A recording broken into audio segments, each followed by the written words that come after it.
दिल्ली विधानसभा चुनाव का शंखनाद हो गया है। चुनाव आयोग ने तारीखों का ऐलान कर दिया है। 5 फरवरी को वोटिंग होगी और 8 फरवरी को नतीजे आएंगे। इस वक्त की सबसे बड़ी खबर यही है। इसके अलावा हम चर्चा करेंगे कि दिल्ली विधानसभा चुनाव में क्या समीकरण रहेंगे, आम आदमी पार्टी कहां पर स्टैंड कर रही है और क्या भाजपा या कांग्रेस आम आदमी पार्टी से सत्ता छीन पाएगी। कई सवाल है हमारे पास। सवालों के जवाब के लिए हाजिर हैं एनजेपी के प्रधान संपादक महेश कुमार वैद और मैं हूं आपके साथ कोमल राव। शुरुआत करते हैं चुनाव तारीखों के ऐलान से। अब दिल्ली में क्या होने वाला है? कोमल, दिल्ली में क्या होने वाला है इसका जवाब तो सटीक जवाब तो 8 फरवरी को मतदाता देंगे, लेकिन चुनाव आयोग ने सही समय पर अपना ऐलान कर दिया है जी। दिल्ली पर कब्जा जमाने के लिए, दिल्ली की चौधर हासिल करने के लिए इस बार भारतीय जनता पार्टी ने पूरी ताकत लगाई हुई है। लोगों में आम धारणा है कि सत्ता आम आदमी पार्टी और भाजपा के बीच रहेगी, लेकिन कुछ लोग जो कांग्रेस के डेडिकेटेड समर्थक हैं, कांग्रेस के समर्पित सिपाही की भूमिका में हैं, उन्हें लगता है कि इस बार कांग्रेस चमत्कार करेगी। चमत्कार ये कर सकती है कि कांग्रेस का जो वोट परसेंट जो है, हम देखें कि जो 2015 में जो वोट हासिल की थी, 2020 में जो वोट हासिल की थी कांग्रेस ने, उससे आगे कांग्रेस बढ़ेगी, ऐसा आम धारणा। अभी एक बार आंकड़ों पे भी नजर डाल ही लेते हैं कि पहले के चुनाव में क्या आंकड़े रहे हैं, अगर इन तीनों पार्टियों की हम बात करते हैं। कोमल, आंकड़ों की अगर आप बात कर रहे हैं तो मेरे पास ये चार्ट है। मैं पूरा का पूरा आपको विश्लेषण बताऊं। 2013 में आम आदमी पार्टी की एंट्री हुई थी। अन्ना हजारे के आंदोलन से अलग होकर के केजरीवाल ने आम आदमी पार्टी बनाई और पहली बार दिल्ली के चुनाव मैदान में उतरे। 2013 में 29.49% वोट लिए, 28 सीटें हासिल की। 2015 में रिकॉर्ड 54.34% वोट हासिल किए, 67 सीटें हासिल की। 2020 में 67 पर नहीं पहुंच पाए, लेकिन 53.57% वोट लिए और 62 सीटें हासिल की। आम आदमी पार्टी का 2013, 2015 और 2020 का रिकॉर्ड है। 2013 में 33.07% वोट मिले भाजपा को, 32 सीटें मिली, 9 सीटें बढ़ी थी उस वर्ष भाजपा की। 2015 में 32.19% वोट मिले, लेकिन सीटें 3 रह गई। 2020 में 38.51% वोट मिले, सीटें 8 मिली। इसमें गठबंधन भी किया था भारतीय जनता पार्टी ने अपने सहयोगी दलों के साथ। कांग्रेस की स्थिति दयनीय होती आई। 2013 में 24.58% वोट और 8 सीटें मिली थी, 35 सीटों का नुकसान हुआ था। 2015 में 9.65% वोट मिले, लेकिन सीटें 0 रह गई।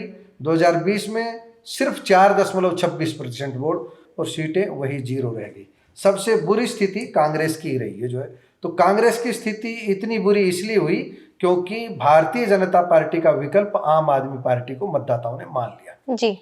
इस बार हम जो कांग्रेस की स्थिति में थोड़ा सा सुधार देख रहे हैं, वो इसलिए देख रहे हैं क्योंकि केजरीवाल की जो आम आदमी की जो छवि थी, वो जेल जाने से, शराब घोटाला सामने आने से, जो शीश महल का मुद्दा सामने आने से काफी छवि को नुकसान पहुंचा है केजरीवाल को। इस छवि को डैमेज करने में भारतीय जनता पार्टी ने भी आक्रामक प्रचार अभियान छेड़ा हुआ है। आक्रामक प्रचार अभियान छेड़ा हुआ है तो कांग्रेस भी पीछे नहीं है। कांग्रेस पूरी तरीके से अरविंद केजरीवाल और आम आदमी पार्टी के नेताओं को घेर रही है।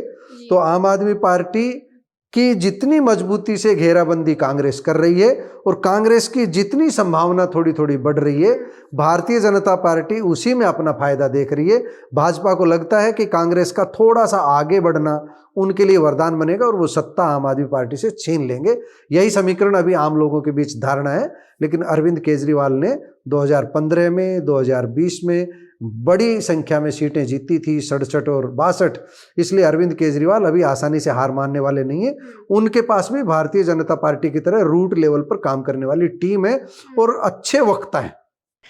अभी अगर हमने पुराने आंकड़े देखे और अगर हम परिस्थितियों को देखते हैं तो जो कांग्रेस है उसका लगातार डाउनफॉल हमने देखा और जो आम आदमी पार्टी है उसकी इमेज भी कहीं ना कहीं डैमेज हुई। आपने बताया शीश महल की राजनीति जो अभी हो रही है दिल्ली में, अरविंद केजरीवाल को इस्तीफा देना पड़ा, जेल में जाना, बहुत सारी चीजें हुई है। तो ऐसे में इन दोनों पार्टियों को गठबंधन के साथ भाजपा का मुकाबला नहीं करना चाहिए था, तो शायद ज्यादा अच्छा मुकाबला ये कर पाते। क्योंकि अभी आपने जिस हिसाब से बताया कि जितनी कांग्रेस मजबूत होगी उतनी कमजोर आम आदमी पार्टी होगी और ताकत भाजपा को ही मिल रही है इनडायरेक्टली सारी, तो इनको गठबंधन के साथ चुनाव मैदान में नहीं उतरना चाहिए था। कोमल, जो पिछला आंकड़ा है वो यही बताता है कि कांग्रेस जो है वो ज़्यादा नीचे गई है। जो आम आदमी पार्टी है उसने जो वोट बैंक छीना है वो भाजपा का कम, नाम मात्र का, और कांग्रेस का ज़्यादा छीना है। भाजपा तो अपना वोट थोड़ा सा बढ़ा करके 38% तक भी ले गई है 2020 के चुनाव में। तो जो सबसे ज़्यादा नुकसान हुआ है कांग्रेस, वो तो 4.26% पर ही सिमट गई।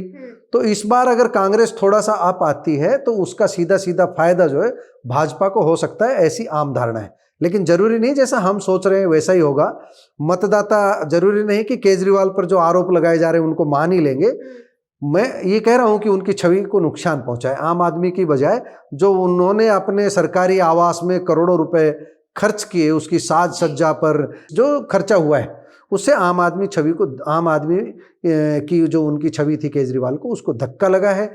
जेल जाने से भी थोड़ा धक्का लगा है।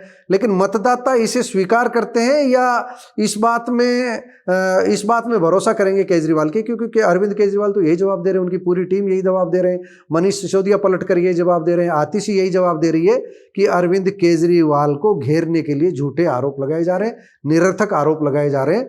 तो हो सकता है शीश महल की राजनीति को मतदाता स्वीकार न करे, आम आदमी पार्टी को ही चौथी बार सत्ता सौंप दे। ये तो वोटर बताएंगे। लेकिन हमें जो लग रहा है अपने नजरिए से, दिल्ली के मतदाताओं से बात करते हैं, दिल्ली के पत्रकार साथियों से बात करते हैं, तो हमें लगता है कि भारतीय जनता पार्टी इस बार पहले से बेहतर करने की उम्मीद देख रही है और सत्ता में आने की संभावना भारतीय जनता पार्टी की बरकरार है। आम आदमी पार्टी की इमेज को जो डैमेज हुआ है, जो आरोप लग रहे हैं भ्रष्टाचार के, शीश महल ले लो आप, या फिर जेल जाना, कई आरोप आम आदमी पार्टी पर लगे हैं, अरविंद केजरीवाल पर लगे हैं। क्या उसकी भरपाई कर पाएगा अरविंद केजरीवाल का, जो सीएम पद से उन्होंने इस्तीफा दिया है और सीएम आतिशी को आगे किया है? क्या उसकी भरपाई हो पाएगी? पार्टी की जो इमेज थी उसमें कुछ इंप्रूवमेंट हो पाएगी?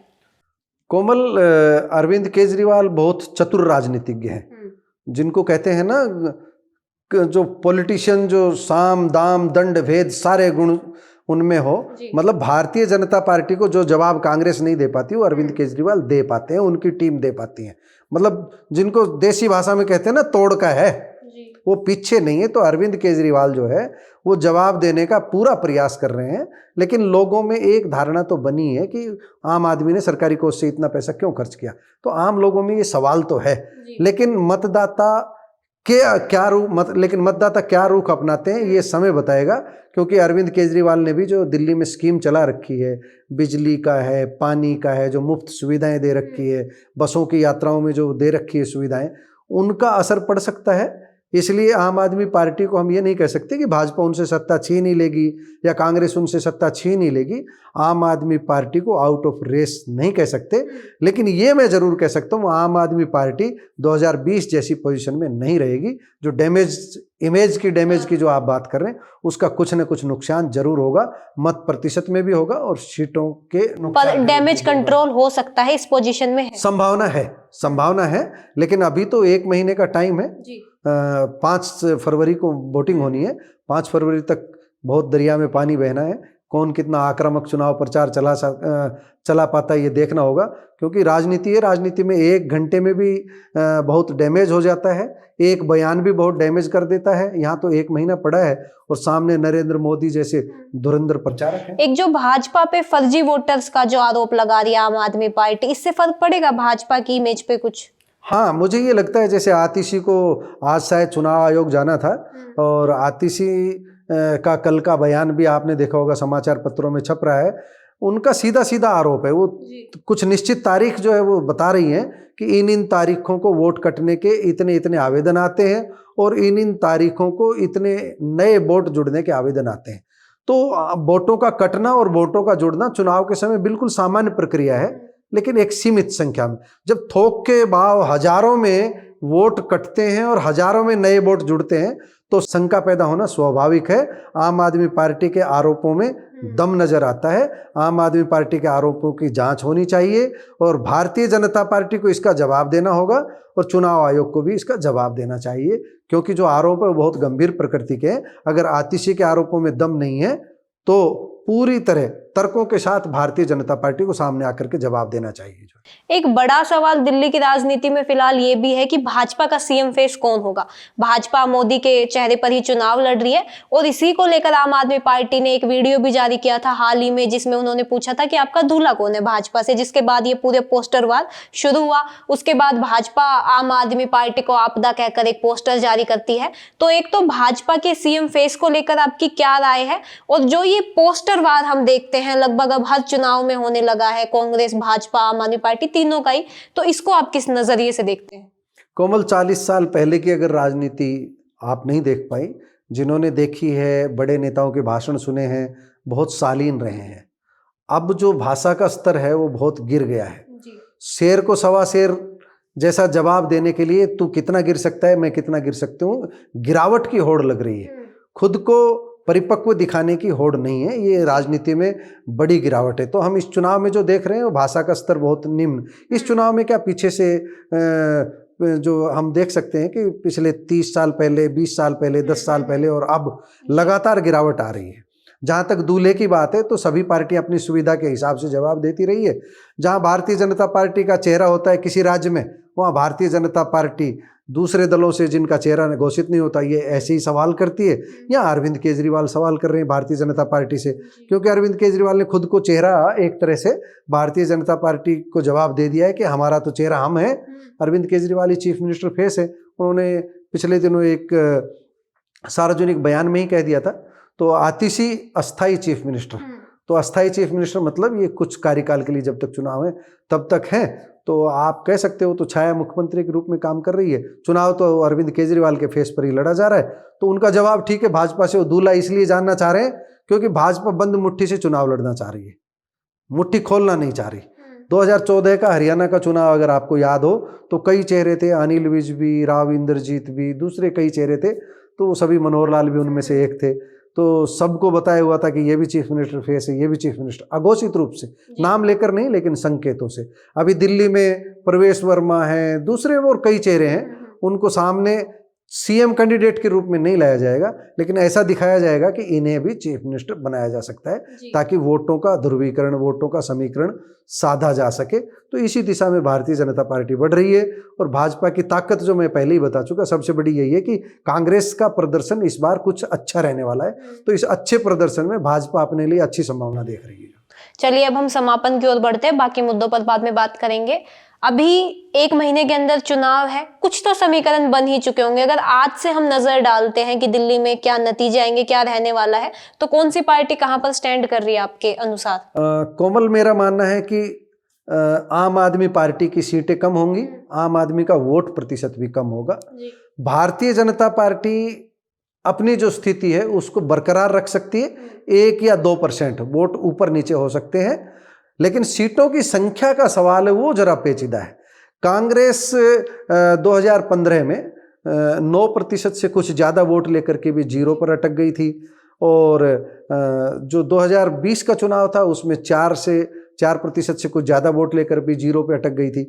कई बार 12-13% वोट लेकर के भी कुछ सीटें हासिल की जा सकती है। कांग्रेस जितना वोट खींचेगी, अगर जीत की तरफ ही बढ़ जाती है तो चमत्कार होगा, लेकिन कांग्रेस अगर अपना मत प्रतिशत बढ़ाने में कामयाब रहती है और ये मत प्रतिशत आम आदमी पार्टी का टूटता है तो भारतीय जनता पार्टी भी सत्ता में आ सकती है।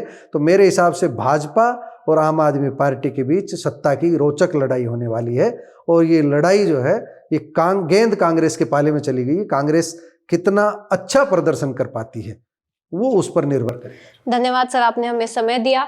आपने सुना कि दिल्ली की राजनीति में क्या कुछ हो सकता है। 5 तारीख को वोटिंग होगी, 8 तारीख को नतीजे आएंगे। आज के लिए हमारी चर्चा में बस इतना ही। धन्यवाद।